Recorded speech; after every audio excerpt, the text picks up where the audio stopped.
प्रिय विद्यार्थियों, वेलकम है आप सभी का हमारे YouTube channel physics classes by P Rai KG road Arrah में। आज 11th क्लास के लिए बनाए गए इस वीडियो में हम बताने जा रहे हैं एक विमीय गति, एक नया चैप्टर स्टार्ट कर रहे हैं। और इसमें सबसे पहले हम निर्देश फ्रेम के बारे में बताएंगे। निर्देश फ्रेम, फ्रेम ऑफ रेफरेंस।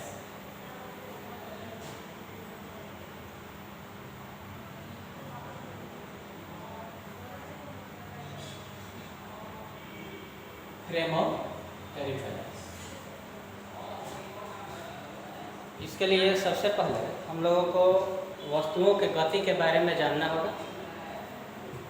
यहाँ पर थोड़ा सा ध्यान दिया जाए कि कोई वस्तु, कोई चींटी एक तने हुए धागे पर चल रही है, तो या तो ये चींटी आगे जाएगी या पीछे जाएगी। अर्थात चींटी सिर्फ एक अक्ष में गति कर रही है। इसको अगर एक्स अक्ष माना जाए तो ये सिर्फ एक्स अक्ष में गति कर रही है, ठीक है।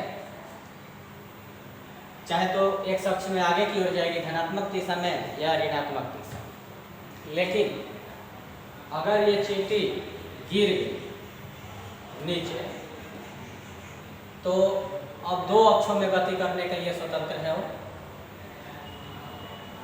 एक्स अक्ष में और फिर या तो वाई अक्ष में गति कर सकती है। अब उसके लिए गति करने की स्वतंत्रता दो अक्ष में है, तो इसको हम लोग द्विविमीय गति कहेंगे। जब चींटी जमीन पर चल रही है तो इसको क्या कहेंगे? द्विविमीय गति। और वहीं एक धागे पर आगे या पीछे चल रही थी तो इसको, ये जो है चींटी का एक विमीय गति, ठीक है। लेकिन अगर उस चींटी में पंख भी जमा हुआ है, पंख भी है चींटी का, तो वो उड़ सकती है। अर्थात वो एक्स और वाई अक्ष में तो चल ही सकती है और जेड अक्ष की दिशा में भी गति कर सकती है, उड़ सकती है। अर्थात चींटी तीन अक्षों में चलने के लिए स्वतंत्र है, एक्स अक्ष, वाई अक्ष और जेड अक्ष की दिशा में। तो इस स्थिति में चींटी की गति त्रिविमीय है, ठीक है। अर्थात किसी भी वस्तु की गति या किसी बिंदुवत वस्तु की गति या किसी घटना के स्थान की स्थिति पूरी तरह से व्यक्त करने के लिए हमें कितने अक्षों की आवश्यकता पड़ी? तीन अक्षों की आवश्यकता पड़ी, एक्स, वाई और जेड। इन्हीं तीनों अक्षों के समूह को क्या कहते हैं? निर्देश फ्रेम कहते हैं। अर्थात किसी घटना की स्थिति अथवा किसी बिंदु की स्थिति या गति को पूरी तरह से व्यक्त करने के लिए आवश्यक तीन अक्षों एक्स, वाई और जेड के समुच्चय क्या कहते हैं? तो निर्देश फ्रेम कहते हैं। ये निर्देश फ्रेम दो प्रकार का होता है। पहला इसमें होता है जड़त्वीय निर्देश फ्रेम। जड़त्वीय निर्देश frame, inertial frame of reference. Inertial frame of reference.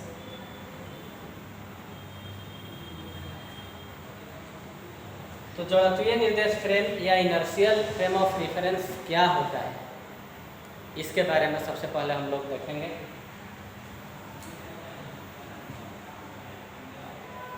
जिस फ्रेम ऑफ रेफरेंस में, जिस निर्देश फ्रेम में न्यूटन के गति विषयक नियम लागू होते हैं उसको हम लोग क्या कहते हैं? जड़त्वीय निर्देश फ्रेम कहते हैं। अथवा ये कह सकते हैं, चूँकि गति विषयक नियम मुख्य रूप से न्यूटन का पहला नियम लागू होता है, तो उसको हम लोग क्या कहते हैं, जड़त्वीय निर्देश फ्रेम कहते हैं। और इस निर्देश फ्रेम में स्थित किसी वस्तु पर कोई बाह्य बल नहीं लगता है ना, कोई बाह्य बल नहीं लगता है। बल equal to F equal to क्या होता है, ए में, और बाह्य बल कितना है, 0, बाह्य बल नहीं लग रहा है, तो ए इक्वल टू कितना हो जाएगा, 0, अर्थात त्वरण नहीं। हम ये भी कह सकते हैं कि अत्वरित निर्देश फ्रेम को जड़त्वीय निर्देश फ्रेम कहते हैं, अर्थात वो ऐसा निर्देश फ्रेम जिसमें त्वरण नहीं हो उसको हम लोग जड़त्वीय निर्देश फ्रेम कहते हैं। तो त्वरण 0 होने का अर्थ है कि या तो वह वस्तु स्थिर होगी या फिर एक समान गति से, समरूप गति से एक सरल रेखा पर गतिशील होगी, तभी ना त्वरण 0 होगा। तो हम ये भी कह सकते हैं कि स्थिर निर्देश फ्रेम या एक समान गति से सरल रेखा में गतिशील निर्देश फ्रेम जिसमें त्वरण 0 हो, त्वरण नहीं हो, वैसे निर्देश फ्रेम को क्या कहते हैं, तो जड़त्वीय निर्देश फ्रेम कहते हैं।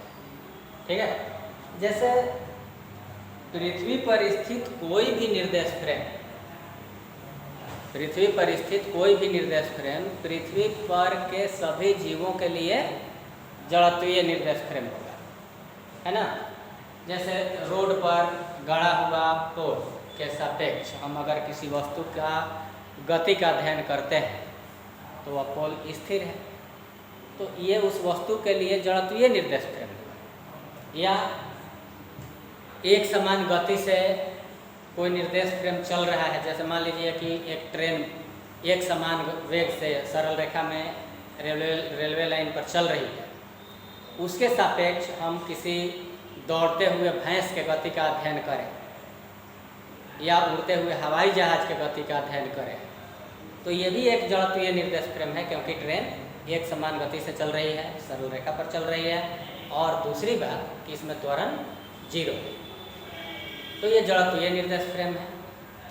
इस निर्देश फ्रेम में न्यूटन के गति के सभी नियम भी लागू होंगे, तो ये जड़त्वीय निर्देश फ्रेम है। दूसरे प्रकार का जो निर्देश फ्रेम है वह है अजड़त्वीय निर्देश फ्रेम। अजड़त्वीय निर्देश frame, non inertial frame of reference.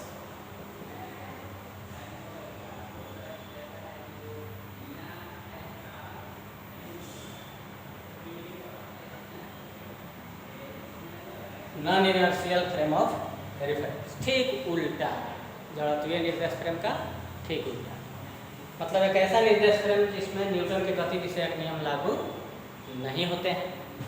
एक ऐसा निर्देश फ्रेम जो त्वरित, तो उसको हम लोग क्या कहते हैं, जड़त्वीय निर्देश फ्रेम कहते हैं। मतलब त्वरित निर्देश फ्रेम को जड़त्वीय निर्देश फ्रेम कहते हैं, इसमें न्यूटन के गति विषयक नियम लागू नहीं होते हैं। जैसे बस पर सवार होकर के हम जा रहे हैं और अचानक बस टर्न लेती है, मुड़ती है, तो लगता है कि हम बाहर की ओर फेंका जाएंगे। ऐसा इसलिए होता है कि वह बस हमारे लिए निर्देश फ्रेम है, और जब वो टर्न लेती है, मुड़ती है, तो उस पर केंद्र की ओर एक अभिकेंद्रीय बल लगने लगता है, और उतना ही बाहर की ओर हम पर अपकेंद्रीय बल लगता है। अर्थात इस निर्देश फ्रेम में स्थित वस्तुओं पर हमेशा एक बाह्य बल लगता है, और इस बाह्य बल को हम लोग क्या कहते हैं, तो जड़त्वीय बल कहते हैं। जड़त्वीय बल, इनर्शियल फोर्स।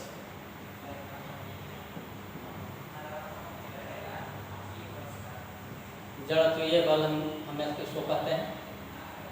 अर्थात अजड़त्वीय निर्देश फ्रेम में स्थित वस्तु पर एक बाह्य बल लगता है जिसको जड़त्वीय बल कहते हैं, और एग्जाम्पल के रूप में हम ले सकते हैं कि पृथ्वी पर कोई भी निर्देश फ्रेम स्थित है और अगर पृथ्वी को बाह्य अंतरिक्ष से देखा जाए तो चूंकि पृथ्वी तो गोल गोल हमेशा घूमते रहती है और पृथ्वी गोल गोल घूमती है, इसके चलते अगर बाह्य अंतरिक्ष से पृथ्वी को देखा जाए तो ये घूमते हुए प्रतीत होगी और इस पर स्थित कोई भी निर्देश फ्रेम हमेशा क्या होगा, घूमता हुआ प्रतीत होगा।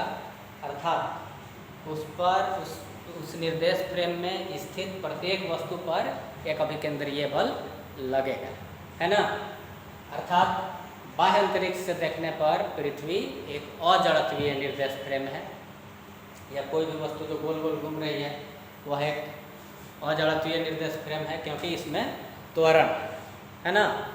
तो ये था निर्देश फ्रेम, जड़त्वीय निर्देश फ्रेम और अजड़त्वीय निर्देश फ्रेम। अब हम लोग देखेंगे ऋजु रेखीय गति या गति पहले देखेंगे, गति एवं ऋजु रेखीय गति। तो देखते हैं गति एवं ऋजु रेखीय गति। सबसे पहले गति क्या होता है इसको देखें। गति, ये तो पहला क्वेश्चन हुआ आज का, ये दूसरा क्वेश्चन हम बताने जा रहे हैं। गति एवं ऋजु रेखीय गति।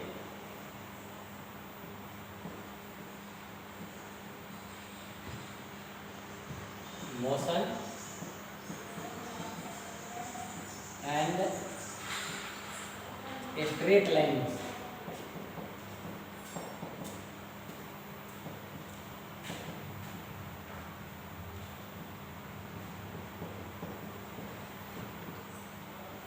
Motion and straight line motion. तो गति किसको कहते हैं? अगर हम किसी चलते हुए साइकिल सवार के बारे में आपसे पूछें कि क्या ये साइकिल वाला जा रहा है, तो आप क्या बताइएगा? हाँ सर, देख नहीं रहे हैं, जा रहा है। हम पूछते हैं कि कैसे तुमको पता चला कि ये साइकिल वाला जा रहा है, तो क्या जवाब? तुम यही ना कहोगे कि देखिए इस पोल के सापेक्ष, पोल से अगर हम तुलना करें तो हर क्षण उसकी स्थिति बदल रही है, पोल से उसकी दूरी बदल रही है, इसलिए कह सकते हैं कि यह गति में है। तो यहाँ एक चीज़ ध्यान देने लायक है कि साइकिल सवार गति में है या नहीं, ये जानने के लिए आपने किससे तुलना किया? तो पोल के स्थिति से तुलना किया, साइकिल के स्थिति में परिवर्तन का, और तब जाके पता चला कि साइकिल सवार गति में है। तो इसी तरह कोई भी गति, किसी भी वस्तु की गति स्वतंत्र नहीं होती है, तुलनात्मक होती है, सापेक्षिक होती है। हमेशा उसके स्थिति की किसी दूसरे वस्तु के स्थिति के तुलना में हम देखते हैं, तब जाके पता चलता है कि वो वस्तु गति में है या नहीं, है ना। अर्थात समय के साथ किसी निश्चित बिंदु के सापेक्ष वस्तु की स्थिति का बदलना ही गति कहलाता है। समय बीतने के साथ साथ उसकी गति, उस वस्तु की स्थिति बदलती है और किसी बिंदु के सापेक्ष भी स्थिति बदलती है, तो उस वस्तु को हम लोग क्या कहेंगे कि वो गति में है। जैसे मान लेते हैं कि एक ट्रेन में बहुत से पैसेंजर बैठे हुए हैं, चल नहीं रहे, तो सब एक दूसरे के सापेक्ष स्थिर है, लेकिन और ट्रेन के सापेक्ष भी स्थिर है। मान लीजिए ट्रेन में बहुत से पैसेंजर बैठे हुए हैं, वो यहाँ, तो सब एक दूसरे के सापेक्ष स्थिर है, अर्थात इनकी गति शून्य है, स्थान परिवर्तन नहीं कर रहा है, और ट्रेन के सापेक्ष भी स्थिर है, अर्थात ट्रेन के सापेक्ष भी इसमें स्थान परिवर्तन नहीं हो रहा है। तो कह सकते हैं कि ये सभी व्यक्ति स्थिर है ना। लेकिन जब इन्हीं व्यक्तियों का गति का अध्ययन साइड में खड़े किसी पेड़ या पोल के सापेक्ष किया जाए तो पता चलता है कि ये सब के सब गतिशील है। तो निर्देश फ्रेम पर निर्भर करता है किसी वस्तु की गति। यहाँ निर्देश फ्रेम अगर इस ट्रेन में है तो ये सब के सब स्थिर प्रतीत होते हैं, लेकिन वही निर्देश फ्रेम अगर पेड़ में है या पोल में है और उससे हम तुलना करते हैं, उसके सापेक्ष गति का अध्ययन करते हैं, तो ये प्रतीत होते हैं कि ये सभी के सभी गति में हैं, है ना। तो हमेशा गति तुलना करने से पता चलती है। और यदि कोई वस्तु एक सरल रेखा में गतिशील है तो उसके इस गति को क्या कहेंगे? ऋजु रेखीय गति। सरल रेखा में गतिशील है तो क्या कहेंगे? ऋजु रेखीय गति कहेंगे, है ना। अब हम लोग अगला क्वेश्चन देखेंगे बिंदुवत वस्तु के बारे में। बिंदुवत वस्तु, पॉइंट ऑब्जेक्ट।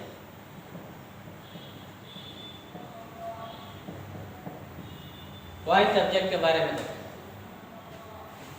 बिंदुवत वस्तु क्या होता है? तो ऐसे नाम से बिंदुवत वस्तु से पता चलता है कि बहुत छोटी वस्तु को हम लोग क्या कहेंगे? बिंदुवत वस्तु कहेंगे।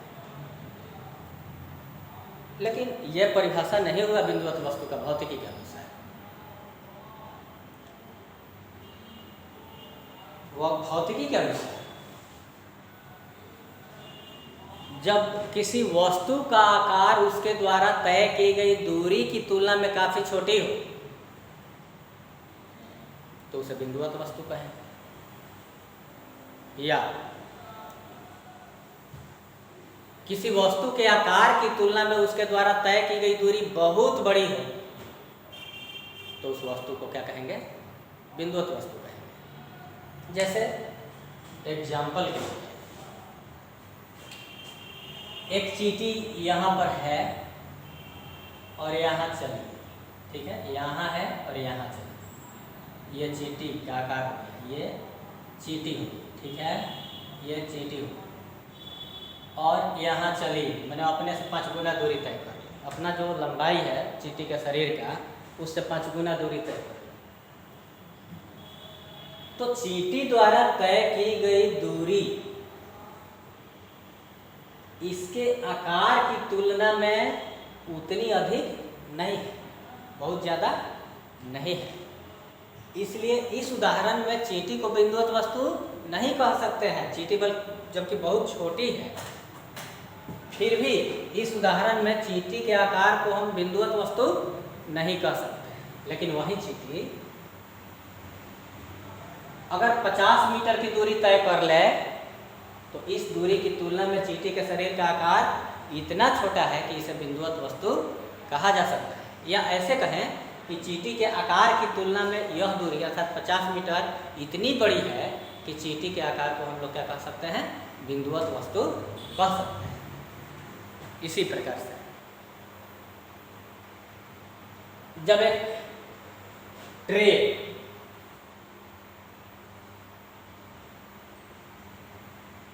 2 किलोमीटर की दूरी तय कर लेती है, ये 2 किलोमीटर, और यहाँ चली आती है,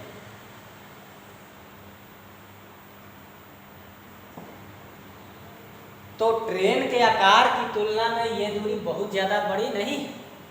या ये कहें कि ट्रेन का आकार इस दूरी की तुलना में इतना छोटा नहीं है कि ट्रेन को बिंदुवत वस्तु कहा जा सके। लेकिन यही ट्रेन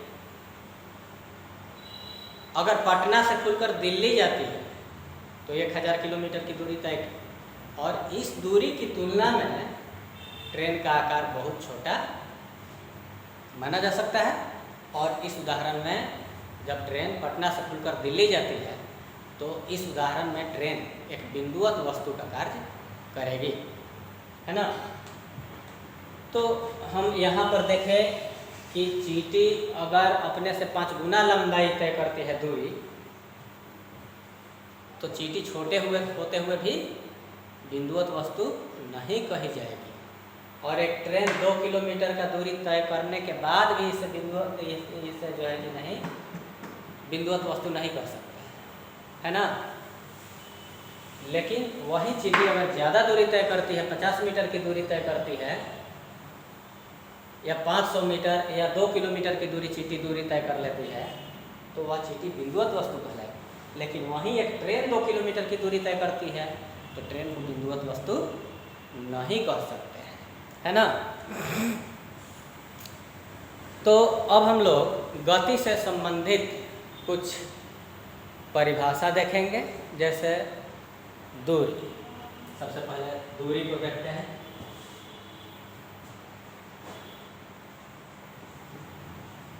दूरी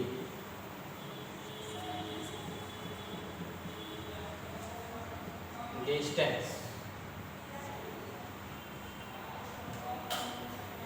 किसी वस्तु द्वारा तय किए गए पथ की वास्तविक लंबाई को क्या कहते हैं? दूरी कहते हैं। जैसे मान लीजिए कि ये आपका घर हो गया और यहाँ से आप अपने कोचिंग में जाते हैं। ये हो गया कोचिंग। घर से कोचिंग जाने के कई रास्ते हैं। ये हो गया, ये हो गया, ये 3 रास्तों से कोचिंग जाया जा सकता है। 1 2 3। तीनों में वास्तविक पथ की लंबाई अलग अलग है। तीनों स्थितियों में वास्तविक पथ की लंबाई अलग अलग है। तो हम कह सकते हैं कि पहली स्थिति में वस्तु द्वारा वास्तविक पथ की लंबाई अलग होने के कारण दूरी कुछ अलग है, दूसरे स्थिति में अलग दूरी और तीसरे स्थिति में अलग दूरी है। घर और कोचिंग के बीच की दूरी। तो जिस पथ से गए उस पथ की वास्तविक जो लंबाई होती है वह दूरी है। और विस्थापन क्या होता है उसको भी देख लेते हैं। विस्थापन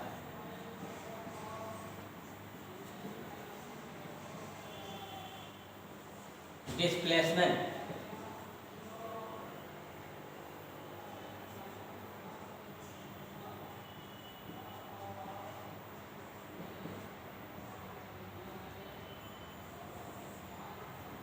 किसी वस्तु द्वारा जब दूरी तय की जाती है तो उसके प्रारंभिक स्थिति, जैसे यहाँ प्रारंभिक स्थिति घर है और अंतिम स्थिति, यहाँ अंतिम स्थिति कोचिंग है। तो प्रारंभिक स्थिति और अंतिम स्थितियों के बीच की सीधी दूरी या न्यूनतम दूरी को क्या कहते हैं? विस्थापन कहते हैं। दूरी एक अदिश राशि है, जबकि विस्थापन क्या है? एक सदिश राशि। तो हम दूरी और विस्थापन के बीच में अंतर देख लेते हैं। दूरी और विस्थापन के बीच में अंतर।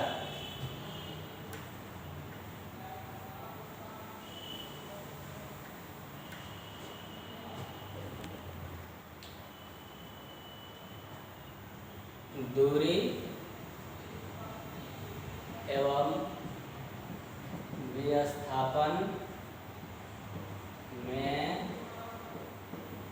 अंतर, डिफरेंस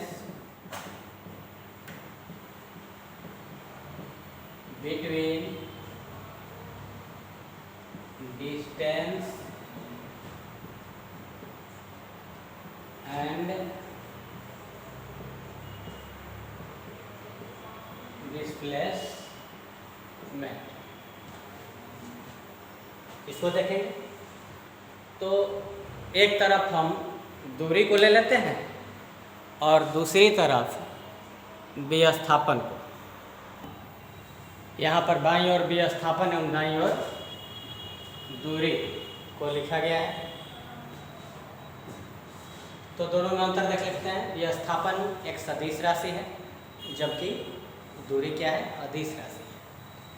क्योंकि विस्थापन में सिर्फ एक दिशा होती है और दूरी की दिशा, जब दूरी कोई वस्तु तय करती है तो उस वस्तु के गति की दिशा हर बिंदु पर अलग अलग हो सकता है। प्रारंभिक एवं अंतिम स्थितियों के बीच की सीधी दूरी या न्यूनतम दूरी को क्या कहते हैं? तो विस्थापन कहते हैं। जबकि तय किए गए पथ की वास्तविक लंबाई को क्या कहते हैं? दूरी कहते हैं। तीसरा अंतर, पथ की आकृति पर विस्थापन निर्भर नहीं करता है। पथ के आकृति पर निर्भर नहीं है। पथ के आकृति पर निर्भर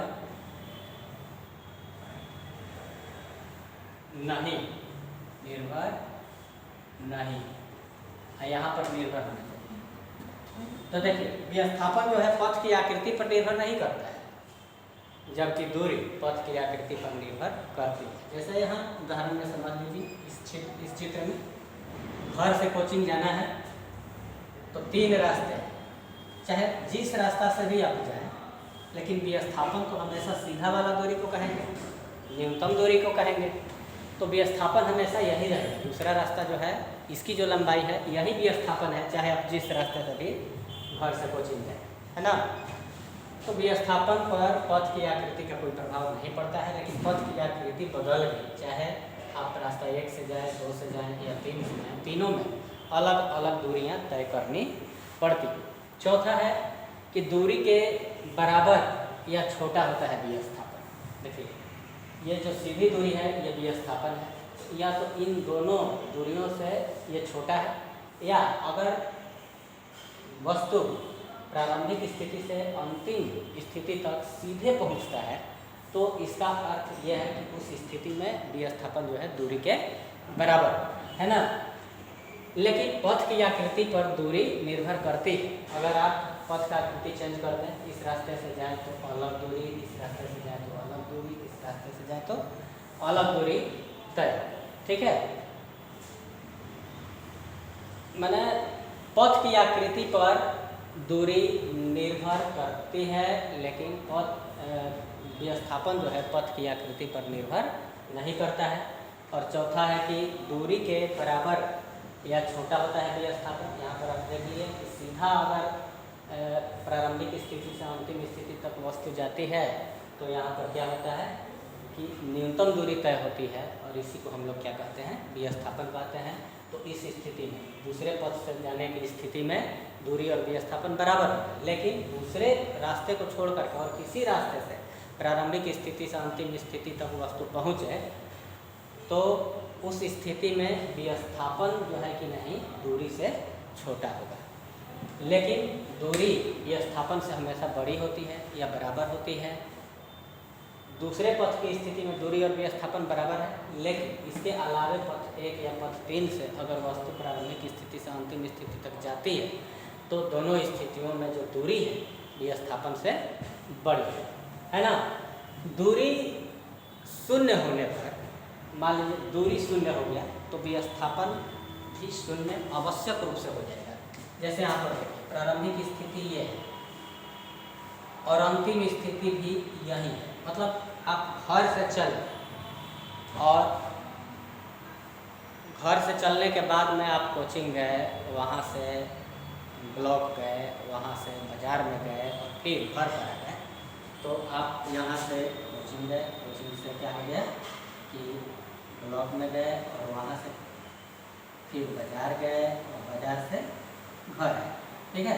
तो प्रारंभिक स्थिति भी यही और अंतिम स्थिति भी यही है ना। तो यहाँ पर दूरी शून्य नहीं हुआ है, पथ की लंबाई शून्य नहीं हुई है, लेकिन विस्थापन शून्य हो गया है। प्रारंभिक और अंतिम स्थिति यही है, अतः प्रारंभिक और अंतिम स्थितियों के बीच की सीधी दूरी 0। तो दूरी यहाँ शून्य नहीं हुआ है, लेकिन विस्थापन शून्य हो गया है ना। लेकिन यदि दूरी शून्य हो जाए, दूरी शून्य हो जाए, जैसे हम प्रारंभिक बिंदु यही है, अंतिम बिंदु भी यही है, यहाँ से हम चले ही, दूरी शून्य होने का मतलब क्या होगा कि हम चले हैं, है ना, तब न दूरी शून्य होगा। कुछ भी अगर चलते हैं, किसी तरफ चलते हैं तो दूरी शून्य नहीं है।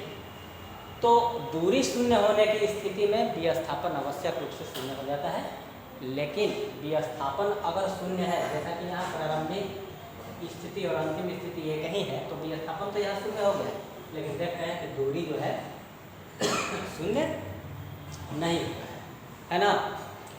और छठा अंतर यह है कि विस्थापन हमेशा, विस्थापन जो है धनात्मक भी हो सकता है, पॉजिटिव ऋणात्मक भी हो सकता है, या शून्य भी हो सकता है, लेकिन दूरी हमेशा जो है कि नहीं धनात्मक होती है, विस्थापन शून्य भी हो सकता है, धनात्मक भी हो सकता है, ऋणात्मक भी हो सकता है, लेकिन दूरी जो है कि नहीं हमेशा धनात्मक होता है ना। तो ये हो गया दूरी और विस्थापन में अंतर। अब हम लोग देखेंगे चाल के बारे में।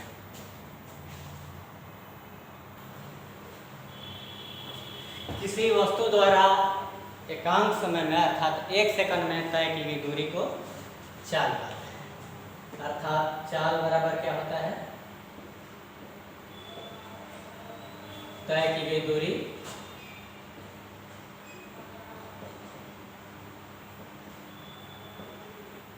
बटा लगा समय।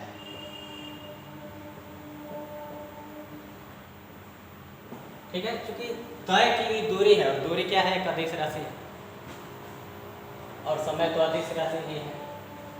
तो अदिश बटा अदिश, अदिश अर्थात चाल की क्या है, एक अदिश राशि है और इसका मात्रक क्या होता है, दूरी का मात्रक मीटर और समय का मात्रक सेकंड। तो मीटर प्रति सेकंड या इसको ऐसे भी लिख सकते हैं, मीटर प्रति सेकंड, MS इनवर्स 1 है ना। और ये दूरी तो हमेशा धनात्मक होती है, दूरी हमेशा धनात्मक होती है, तो चाल भी हमेशा क्या होता है, धनात्मक होता है ना। अब औसत चाल की अगर हम बात करें, औसत चाल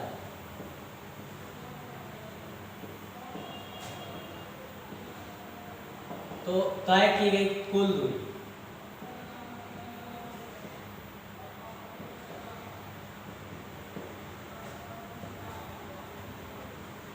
और लगे कुल समय के अनुपात को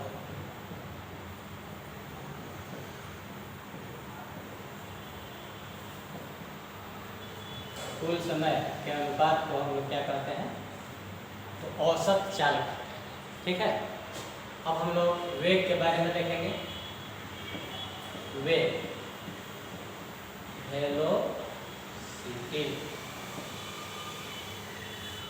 किसी वस्तु द्वारा एकांक समय में अर्थात 1 सेकंड में तय किए गए विस्थापन को क्या कहते हैं, तो वेग कहते हैं। अर्थात विस्थापन बराबर क्या होगा, विस्थापन बराबर विस्थापन करते हैं, वेग बराबर विस्थापन बटा समय। वेग बराबर विस्थापन बटा समय है ना। लेकिन यहाँ पर देख रहे हैं कि विस्थापन एक सदिश राशि है और समय एक अदिश राशि है, तो वेग भी क्या होगा, सदिश राशि है ना। इसका मात्रक क्या होगा, विस्थापन का मात्रक मीटर और समय का मात्रक सेकंड। तो मीटर प्रति सेकंड या MS इनवर्स 1 का मात्रक हो जाएगा। और विस्थापन धनात्मक भी हो सकता है, ऋणात्मक भी हो सकता है या शून्य भी हो सकता है, यही ना। विमीय सूत्र की अगर बात करें तो दूरी या लंबाई का, चाल को देख लेते हैं, तो दूरी या लंबाई का L हो गया बीमा और समय का T हो गया, तो विमीय सूत्र हो जाएगा LT इनवर्स 1। और वेग की बीमा को देखा जाए तो विस्थापन एक लंबाई है L, समय का T हो गया, तो इसका भी विमीय सूत्र LT इनवर्स 1। अर्थात मात्रक और बीमा विस्थापन ये वेग और चाल दोनों का समान होता है ना। लेकिन कुछ मामले में अलग है, जैसे कि दूरी अदिश राशि है, विस्थापन सदिश राशि है। दूरी हमेशा ये जो है चाल धनात्मक होता है हमेशा, जबकि वेग धनात्मक, ऋणात्मक या शून्य भी हो सकता है। अब हम औसत वेग की अगर औसत वेग को देखें, औसत वेग को भी बार से दिखाएंगे। तो तय किया गया कुल विस्थापन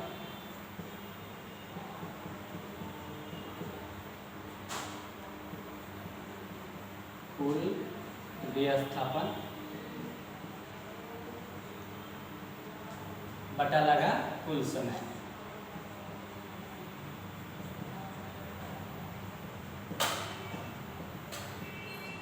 मान लीजिए कि कुल विस्थापन है डेल्टा एक्स, तो विस्थापन सदिश राशि है इसलिए आप सदिश का चिन्ह दिए हैं, बटा लगा हुआ कुल समय है डेल्टा, तो कुल विस्थापन बटा कुल समय ये हो गया औसत, है ना। और वेग की दिशा वही होती है जो विस्थापन की दिशा होती है। वेग की दिशा किधर होती है? जिस दिशा में विस्थापन होता है उसी दिशा में वेग भी होता है। अब हम लोग तात्क्षणिक वेग को देखेंगे। तात्क्षणिक वेग, इंस्टैंटेनियस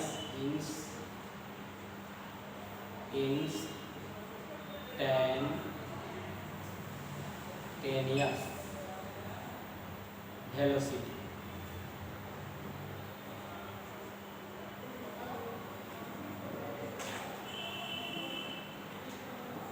तात्क्षणिक वेग क्या होता है? Instantaneous velocity. तात्क्षणिक मतलब कि किसी खास क्षण पर किसी वस्तु या कण का जो वेग होता है उसे हम लोग तात्क्षणिक वेग कहते हैं। तो तात्क्षणिक वेग ज्ञात करने के लिए औसत वेग का लिमिट ले लेते हैं, सीमांत मान ले लेते हैं, जबकि डेल्टा टी टेंड्स टू 0 होना चाहिए। तो तात्क्षणिक वेग v सदिश v इक्वल टू, अब औसत वेग का लिमिट ले, limit of delta x by delta T. गणितीय साधन में लिमिट को हम बता चुके हैं। जो स्टूडेंट इस लिमिट के बारे में नहीं जानते हैं तो वो हमारे द्वारा इसी YouTube चैनल पर एक गणितीय साधन मैथमेटिकल टूल्स के नाम से एक चैप्टर बताया गया है, उसमें इसको देख लें और देख करके फिर आगे बढ़ें। तो limit of delta x by delta t when delta t tends to 0, और इसको लिखते हैं dx बाई dt, और d बाई dt को अवकलन का चिन्ह कहते हैं, और अवकलन परिवर्तन की दर को क्या बताता है, अर्थात विस्थापन परिवर्तन की दर को भी क्या कहते हैं? विस्थापन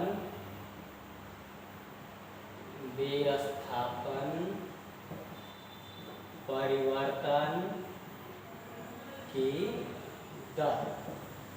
विस्थापन परिवर्तन की दर को तात्क्षणिक वेग कहते हैं। अब हम लोग वेग और चाल में अंतर देखेंगे।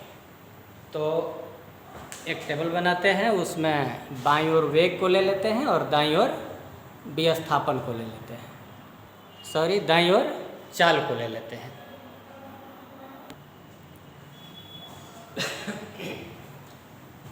देखते हैं यहाँ वेग और चाल में अंतर। वेग एक सदिश राशि है, इसकी एक निश्चित दिशा होती है, जबकि चाल एक अदिश राशि है। विस्थापन परिवर्तन की दर को वेग कहते हैं और दूरी परिवर्तन की दर को क्या कहते हैं? चाल कहते हैं। चाल बदलने पर वेग अवश्य बदलता है, जबकि वेग बदलने पर चाल का बदलना कोई आवश्यक नहीं है। मतलब वेग बदलने पर चाल बदल भी सकता है, नहीं भी बदल सकता है। वेग धनात्मक, ऋणात्मक या शून्य हो सकता है, लेकिन चाल हमेशा धनात्मक होता है। चाल शून्य होने पर वेग शून्य हो जाता है, लेकिन वेग शून्य होने पर चाल शून्य हो भी सकता है और नहीं भी हो सकता है। जैसे एक उदाहरण हम देखते हैं। मान लीजिए कि एक निश्चित समय में एक वस्तु यहाँ से चलना प्रारंभ करती है और ऐसे घूमते घामते यहाँ पहुँच जाती है, मतलब जिस बिंदु से चली थी उसी बिंदु पर पहुँच जाती है। तो विस्थापन 0 हो गया, इसलिए वेग 0 हो गया। वेग तो 0 हो गया, लेकिन किसी न किसी चाल से ये वस्तु चली है, तभी घूम फिर करके फिर प्रारंभिक स्थिति पर ही पहुँची है ना। तो चाल यहाँ 0 नहीं है। विस्थापन ये जो है वेग 0 अवश्य है, शून्य अवश्य है, लेकिन चाल शून्य नहीं है। तो वेग शून्य होने पर भी चाल शून्य होना आवश्यक नहीं है। चाल शून्य हो भी सकता है और नहीं भी हो सकता है। तो इस वीडियो लेक्चर में हम लोग यहीं तक रहने दें। बाकी अगले लेक्चर में देखा जाएगा। तब तक के लिए हम विदा लेते हैं आप लोगों से। धन्यवाद।